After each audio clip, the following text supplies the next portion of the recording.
Mateus, capítulo de número 3, verso de número 11. Quem achou, diga glória a Deus. Diz assim: E eu, em verdade, vos batizo com água, para o arrependimento. Mas aquele que vem após mim é mais poderoso do que eu. Não sou digno de levar as suas sandálias. Todos juntos agora. Ele vos batizará com o Espírito Santo e com fogo. Mais uma vez. Ele vos batizará com o Espírito Santo e com fogo. Mais uma vez. E ele vos batizará com o Espírito Santo e com fogo. Podemos assentar, meus irmãos. Louvado seja o nome do Senhor. João Batista, ele se vestiu de peles de camelo, colocou sobre os seus lombos um cinto. A sua alimentação era gafanhotos. E a Bíblia vai dizer que ele se alimentava de mel silvestre. Isso há 2000 anos atrás. E quando eu olhei a Escritura, eu me perguntei por que João, ele se alimentava de mel. Coincidentemente, essa semana eu li um artigo dizendo que o único produto, pastor Tiago, produzido na natureza, que pode alimentar plenamente o ser humano, é o mel. Não há nenhum outro alimento que você possa comer apenas este alimento e você vai permanecer em vida, se não for o mel. O cuidado de Deus para com os seus filhos, mesmo no deserto, mesmo no frio, mesmo passando adversidades, Deus, ele tem mel para a tua vida. Em seus lábios, uma palavra de juízo. Nos lábios de João Batista havia palavras onde ele levantava a necessidade de arrependimento. Assim se torna a voz daquele que clama no deserto. E nas palavras do Cristo, o maior profeta que o mundo pôde ver, João o Batista. João prepara o caminho do nosso Senhor. Ele anunciava que o Messias não batizaria apenas com água, mas o Messias, ele batizaria com o Espírito Santo e com fogo. O que se cumpriria em Pentecostes e ainda continua sendo realizado na vida da igreja. O batismo com o Espírito Santo e com fogo, ele é vital para a nossa salvação e de extremo impacto para a caminhada cristã. O batismo com o Espírito Santo, ele é a promessa. Atos 1:8, e recebereis poder ao descer sobre vós o Espírito Santo. É somente o Espírito Santo que pode conceder poder à sua igreja. Recebereis a capacitação, recebereis o poder, a presença de Deus habitando em nós. É a capacidade para vencer o pecado e testemunhar Jesus Cristo em nossa vida. Precisamos aniquilar o viver pela força de nossa carne, mas sim viver pelo modo da presença do Eterno nos enchendo desse Espírito. Não podemos ter um relacionamento superficial com esse espírito, diante da nossa fragilidade, diante da nossa dependência. Eu não posso me relacionar superficialmente com esse espírito, não. Eu não posso aceitar uma vida apenas de sentir esse espírito no domingo, não. Eu preciso crescer, é na graça deste espírito. Aleluia. Por isso, João, ele afirma: ele vos batizará com água, mas vem um após ele, que é mais poderoso do que ele, o qual ele está dizendo: eu não sou digno de levar as suas sandálias. Ele, o Senhor, ele vos batizará com o Espírito Santo e com fogo. A palavra batismo, utilizada pelo Batista, ela não é algo da semântica da época, não era utilizada num contexto religioso. João, ele está afirmando algo fora do contexto religioso. Ele está dizendo: ele vos batizará. A palavra batismo, ela vem do grego baptizo. Era utilizada no meio secular para 3 ocasiões ou circunstâncias peculiares. Significa submergir, significa mergulhar ou lavar totalmente.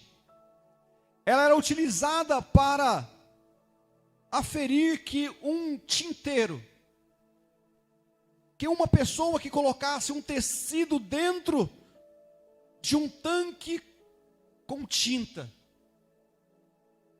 aquele tecido seria mudado de cor. Ela é utilizada para dizer alguém que iria se purificar. Ele seria submerso e limpo, purificado. É também utilizada para dizer que um navio estava afundando ou iria a naufrágio. Eu não sei o seu estado e nem o seu propósito hoje, mas eu quero dizer que se você permitir, se você se permitir, o Espírito Santo, ele pode mudar a cor da sua vida, assim como ele muda a cor do tecido. Assim é como aquele que procura uma purificação, ele pode purificar a tua vida esta manhã. Assim como o navio que vai submergindo e naufragando, o Espírito Santo pode naufragar os teus pecados e te levantar para uma nova vida debaixo do poder dele.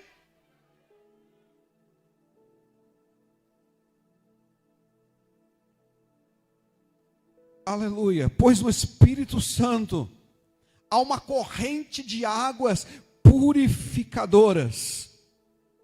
Por isso Deus disse a Ezequiel, saindo do templo, ele falou: entra no rio, eu tenho uma corrente de águas purificadoras. E a Bíblia vai dizer que ele andou 1000 côvados, ou seja, 500 metros. As águas deram no seu tornozelo, ande mais 500, a água deu nos joelhos. Então ele disse: ande mais 500 metros, onde as águas eram profundas. Esta manhã Deus, ele quer levar você para uma corrente de água profunda. Sabe por quê? Você passando por essas águas, haverá vida de fato, haverá abundância, haverá fartura espiritual, emocional, familiar sobre a tua vida. Aleluia. Deus, ele quer purificar a nossa vida íntima e espiritual esta noite. Aleluia. Por isso ele vos batizará com o Espírito Santo e com fogo. O Espírito, a primeira coisa que ele afunda, ele submerge em nossa vida, a primeira coisa que ele faz é o orgulho. Tiago 4,6 vai dizer: Deus resiste aos soberbos, dá porém graça aos humildes. Redobre a sua atenção. Humildade não é subserviência. Humildade não é você se fazer menor do que os outros, não. Humildade não é viver se rebaixando física ou emocionalmente. Porque um dos primeiros mandamentos é: ama teu Deus como sobre todas as coisas, e ama o teu próximo como a ti mesmo. Existem pessoas que não sabem se amar. Existem pessoas que não sabem se valorizar. Há um corinho muito antigo que diz: quero que valorize o que você tem. Você é um ser, você é alguém tão importante para Deus. Pare de ficar se humilhando. Aprenda de uma vez por todas que você vale mais do que o mundo todo. Você é importante para Deus. Não é ser subserviente, mas é ter humildade. Você não é inferior a ninguém. Você não pode se colocar abaixo, porém, não se coloque acima de ninguém. Não. E sobretudo, colocar a sua dependência em Deus. Isso é ser humilde. Aleluia. Quando olhamos para Davi, Davi era um homem de guerra. Quando eu olho para Davi, era um homem poderoso. Era um homem que ninguém, em sã consciência ou juízo, poderia levantar armas contra Davi. Ele se torna um homem temido. Era um homem de guerra. Era um homem que, ao mesmo tempo, batalhou 8 guerras ao mesmo tempo, com 8 países. E ele venceu. Deus, ele vai te dar armamento, meu irmão. Ele vai dar-te inteligência para você vencer cada batalha e cada guerra nesta manhã. Davi era um homem como eu e você, homem sujeito ao pecado, pecou. O maior pecado não foi com Batseba. O maior pecado não foi o assassinato de Urias. Mas a Bíblia vai dizer que o maior pecado de Davi está em 2 Samuel 24:1. Ele olha para o povo e começa a numerar o povo. Começa a numerar o seu exército. Sabe por quê? Porque ele estava se sentindo grande. Ele estava se sentindo autoconfiante e suficiente. E Deus manda um anjo descer do céu. Eu entendo que não foi qualquer anjo, porque ele desembainha a sua espada e começa a destruir toda Jerusalém. Até o momento que ele se humilha diante de Deus, ele pede a graça e a misericórdia. Então o anjo, ele recolhe a sua espada e volta para o céu. Sabe por quê? Porque nós temos que preservar a nossa dependência de Deus. Não acho que você prega mais do que qualquer um. Se eu não for nesta igreja, porque eu prego, porque eu oro, porque eu canto, porque eu faço, porque eu evangelizo, porque eu dizimo, porque eu oferto. Não, meu irmão, tudo provém de Deus. Ele que dá a oferta, Ele dá o poder, dá o revestimento, Ele dá a graça. É somente através de Deus.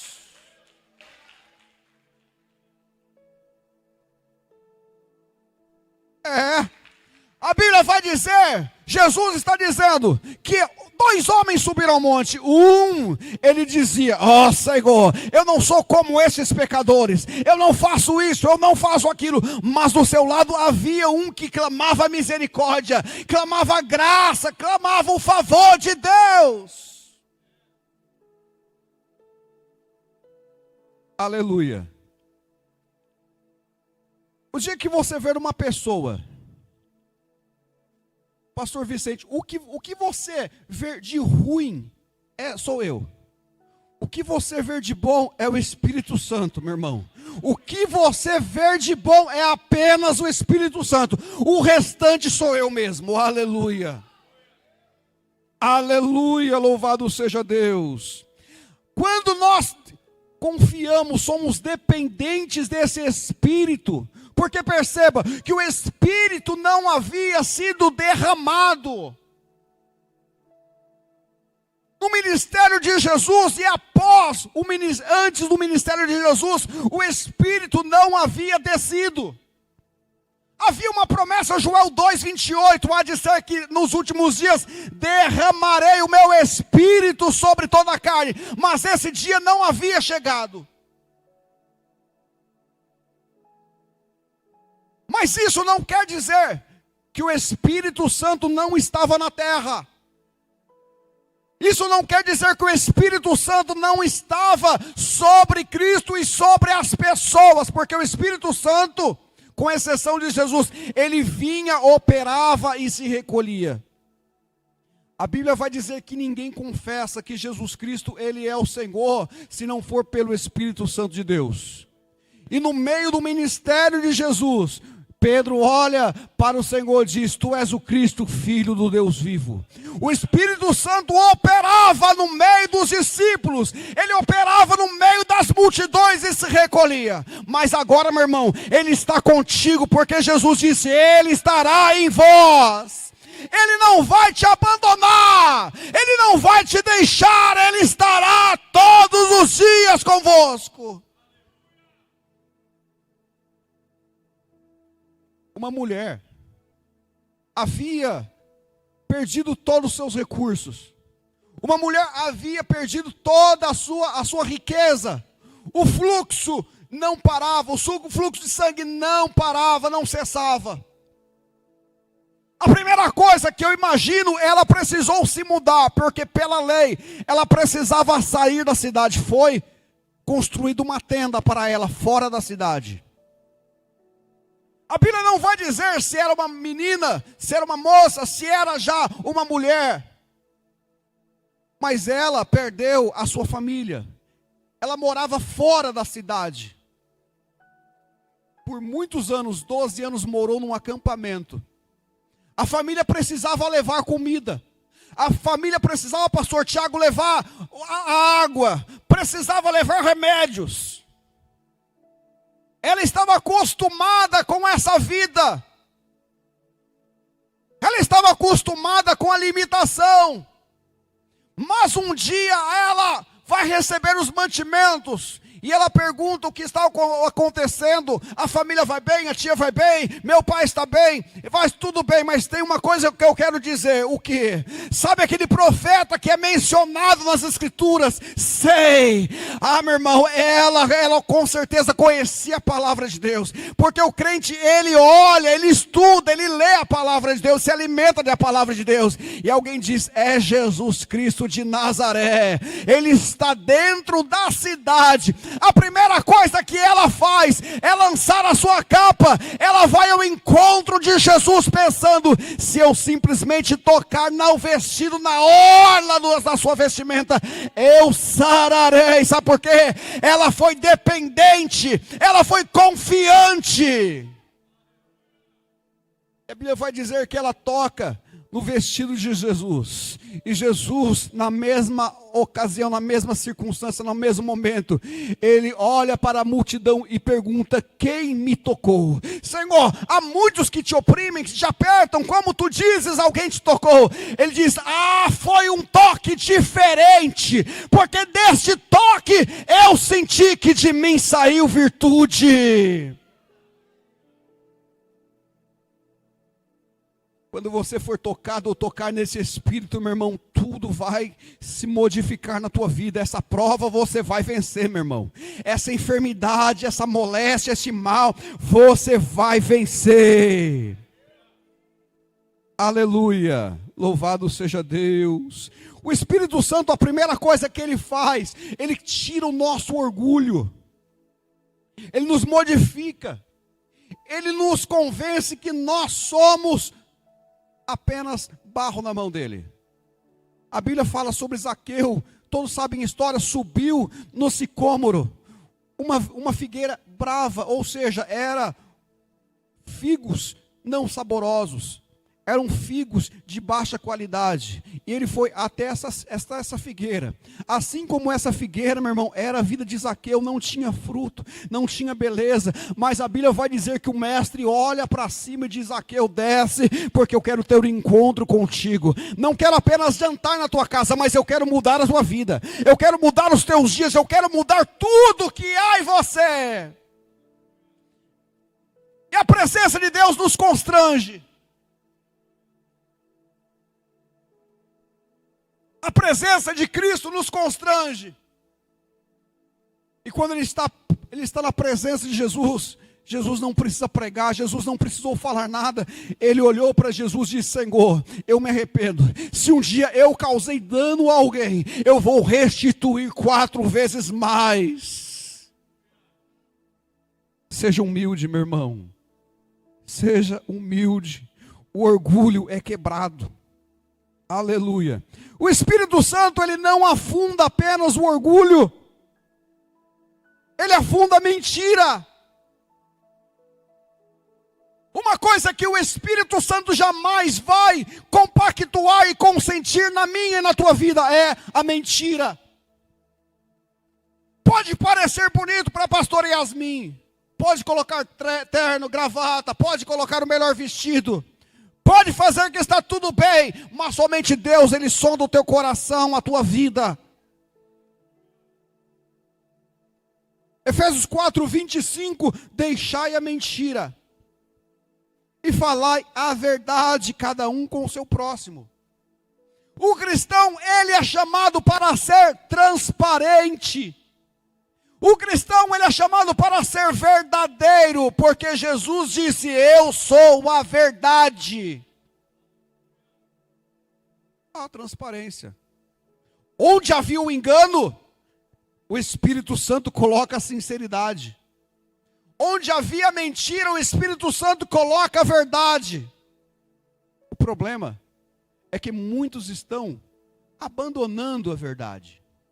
Muitos estão abandonando a verdade. Isso serve para o pequeno. Isso serve para o pregador, para o cantor, para o presidente. Muitos nessa nação estão se perdendo na mentira.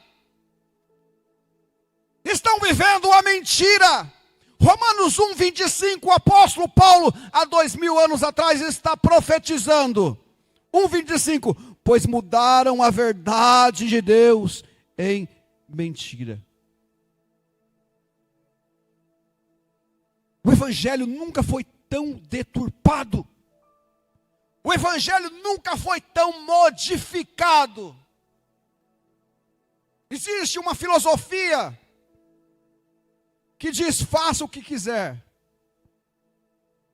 E há de ser tudo da lei. Aleister Crowley.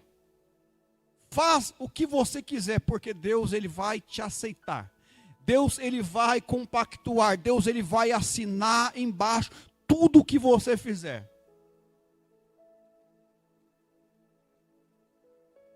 Há igrejas de homossexuais. Eu estou num culto, eu tenho a liberdade da expressão. Há igrejas de homossexuais. Há pastores fazendo, nesse exato momento, casamento entre homens e mulheres. Os padrões morais, eles nunca foram tão afligidos.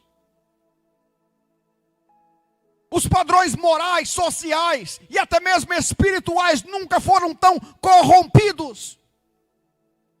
Mas Paulo está dizendo: mudaram a verdade de Deus. Transformaram a verdade de Deus em mentira. E eles querem ainda analisar, modificar a palavra, querer dizer sobre o pecado na Bíblia. Eu conheço pessoas, não uma nem duas, que já estiveram nesses bancos. Em bancos como esse que você se assenta. Pregavam, cantavam com autoridade da mesma maneira que os servos de Deus fazem nesse lugar. E hoje estão recebendo entidades sobre as suas vidas. e querendo justificar ainda na palavra de Deus. Trocaram a verdade de Deus em mentira.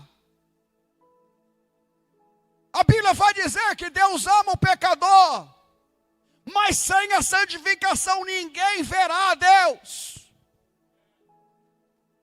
Deixa eu te contar a primeira coisa que o Espírito Santo fez na minha vida, a primeira coisa. Porque tem gente que acha, meu irmão, você nunca vai ver eu no YouTube, ou na minha rede social, pregando uso e costume. Não, uso e costume não salva ninguém. O que salva é a doutrina cristã. O que salva é os bons costumes, o que salva é a palavra, você cumprir os mandamentos e a palavra de Deus. Mas tem gente que acha que você não precisa de qualquer roupa. Meu irmão, se apresenta de bermuda diante de um juiz para você ver se você não sai preso. E tem pessoas que acham que igreja é qualquer jeito, qualquer coisa. Ah, eu faço, é eu que mando, A primeira coisa que o Espírito Santo fez na minha vida. 1999, eu ia para a igreja. De vez em quando sentava no banco, olhava, me emocionava e ia, voltava para o mundo. Voltava depois de 2, 3 meses, a mesma coisa, me emocionava, voltava para o mundo. Eu ia para a igreja e estava com o pé na igreja e os pés no mundo. Um dia cheguei, pastor Pérez Riquetti, aquele que me batizou. Barbudo, brinco na orelha, cabeludo. Eu disse, eu quero me batizar. Ele olhou para mim e falou, mas você vai se batizar desse jeito? Com brinco na orelha? Eu arrogante, meu irmão. O Espírito Santo não havia quebrado o orgulho. Eu falei para ele, se o Espírito Santo, se Jesus mandar, eu tiro o brinco. Se não, ele falou assim, então vai mandar. Colocaram a túnica batismal e estava na fila. Um monte de gente, um dia programado para receber o batismo. O brinco começou a ferver na minha orelha. O brinco começou a queimar e eu tirei com medo, ele pulava na minha mão. Eu coloquei no bolso, me batizei. Foi a primeira coisa que o Espírito Santo me ensinou. Que na casa de Deus não é de qualquer maneira. Faça o seu melhor, meu irmão. Se você prega, pregue o melhor. Se você canta, cante o melhor. Se você dizima, dizime o melhor. Oferte o melhor. Faça o seu melhor na presença de Deus. Aleluia. Louvado seja Deus. Trocaram a verdade de Deus por mentira. Meu irmão, o Espírito Santo, ele afunda a mentira. Ele afunda a mentira. Quando entra o Espírito Santo, sai o adultério. Sai o engano, meu irmão. Quando entra o Espírito Santo, sai a vida dupla. O Espírito Santo, ele convence você, é ele que convence. Ele que testifica, ele fala, ele te constrange de uma tal maneira que você não consegue mais fazer aquilo que você fazia, mesmo no oculto. O pecado, ele fica pesado, meu irmão. Você não consegue caminhar com aquilo, mas o Espírito Santo, ele fala para você, a minha vida com você é melhor do que isso, o meu fardo é leve, o meu jugo é suave. O Espírito Santo, ele batiza, ele mergulha, não somente a mentira, não somente o orgulho, mas ele batiza, ele afunda o ódio. A sociedade nunca se viu tão odiosa, as pessoas estão com ódio. Ódio é o sentimento de rejeição extrema que destrói relacionamentos, gera violência e afasta o coração de Deus. Não apenas de Deus, mas os comportamentos, das práticas, dos sentimentos desejados por Deus. Pastor, mas está falando de ódio? Sim, o ódio, ele é vivenciado de maneira camuflada, involuntária em nossas vidas. Tem pessoas que têm aparência de calmo. Tem pessoas que têm aparência que estão vivendo uma bênção, mas existe ódio preso, vivenciado nessas pessoas. Tinha uma dessas pessoas que andava com Jesus. Você conhece ele como o apóstolo do amor. Aquele que dizia, filhinhos. Mas antes de ele ter uma experiência com Cristo, uma experiência com o Espírito Santo, A Bíblia vai dizer que eles estavam lá em Samaria. Ele chama o seu amigo, é Tiago. Lá em Lucas 9:51 você vai ver que os samaritanos não receberam Jesus. João, o apóstolo do amor, ele olha para os discípulos, olha para Jesus e diz: oh, não receberam a gente. Senhor, quer que nós oremos ao céu para descer fogo sobre eles? Pedro, chamado o pai da igreja, a primeira coisa que ele faz quando Jesus ele está sendo entregue aos soldados no Getsêmani, ele tira a espada e dá no meio da cabeça, pegou na orelha. E foi tão pesado o golpe que Jesus precisou colar novamente a orelha do servo Malco. Existem pessoas que estão vivendo o sentimento, e esse sentimento ele está dentro da família. Esse sentimento ele está no emprego, ele está nos filhos, ele está na igreja. A pessoa, ela está ressentida, mas o Espírito Santo nesta manhã, ele quer entrar na tua vida, afundar esse sentimento contrário e te encher de paz, de alegria, pois Deus é amor. Ele não vos batizará apenas com o Espírito Santo. Ele não vai quebrar julgos, ele não vai quebrar padrões desta vida secular, mas ele vai te batizar, pastor Tiago, senhores obreiros, senhores levitas, ele vai batizar você, igreja, com fogo. Ele vai te batizar com fogo. Fogo significa revestimento. Significa capacitação. Não conseguimos entender os caminhos dessa capacitação. Não conseguimos entender as maneiras que Deus trabalha. É tudo por esse Espírito, meu irmão.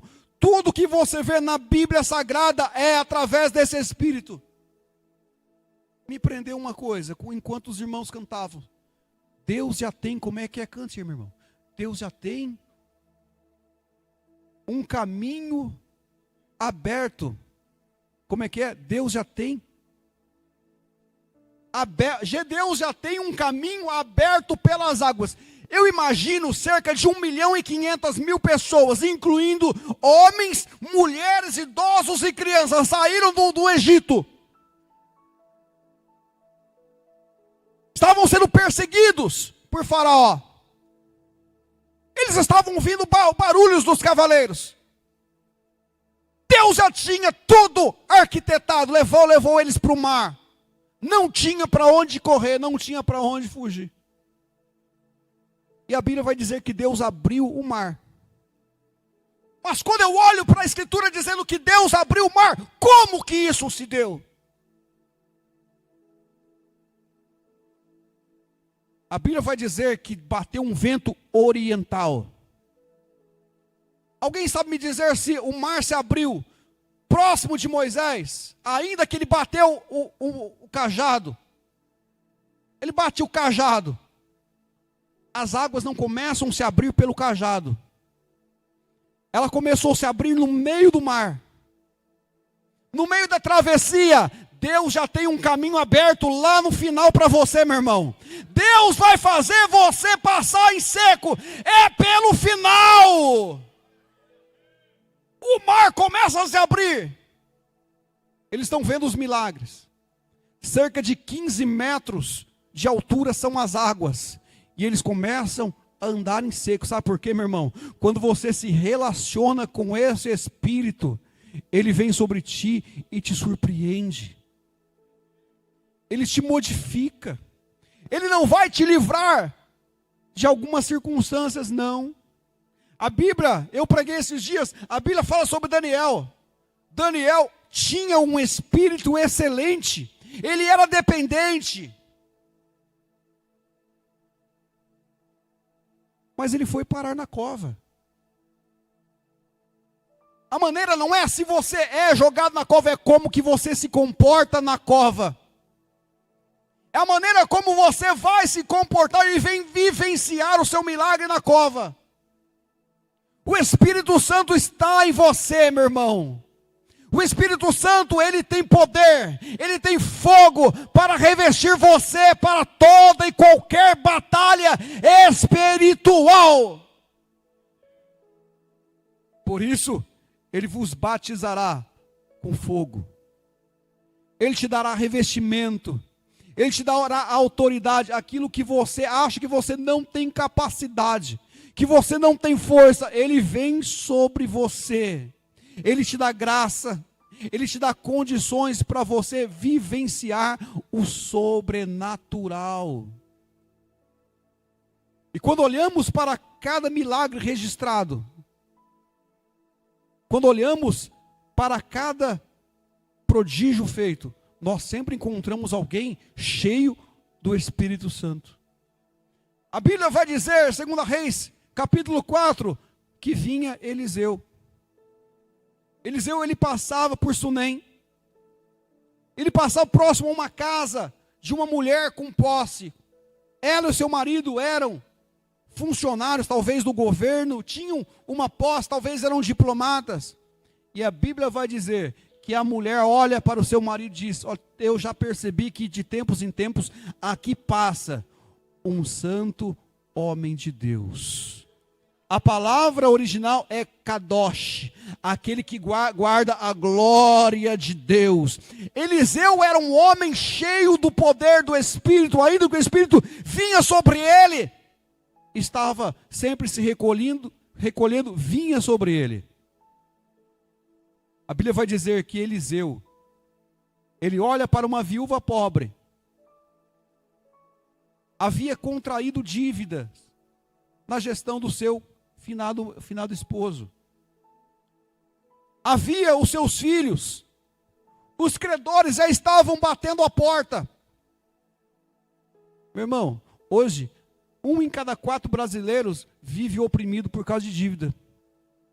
Só que a dívida antigamente era diferente, não era o SPC, não era protesto, não era isso.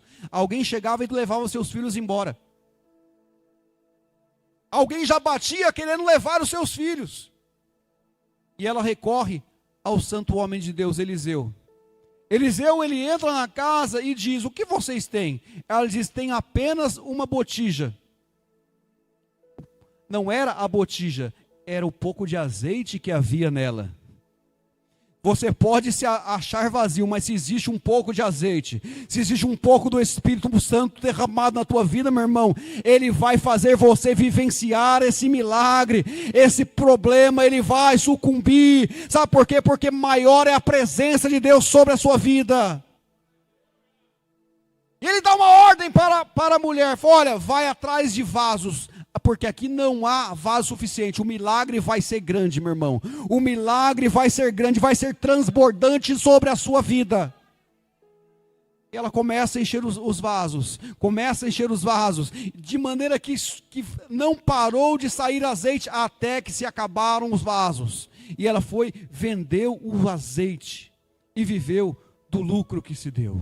Sabe por quê? Porque quando existe problema, o Espírito Santo age sobre a sua vida. Meu irmão, ele vos batizará com o Espírito Santo, ele vos batizará com fogo, ou seja, ele vai fazer imergir, ele vai fazer afundar o velho homem que há em mim, o velho homem que há em ti. Ele vai fazer a boa obra, meu irmão, ele vai completando dia após dia, ele vai completando, vai melhorando, ele vai aperfeiçoando, ele vai fazendo aquele que era torto, ele se endireitar, até chegar à estatura espiritual de Cristo.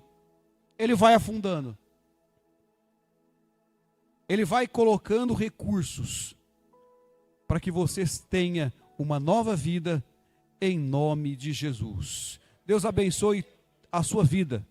Deus abençoe a sua caminhada.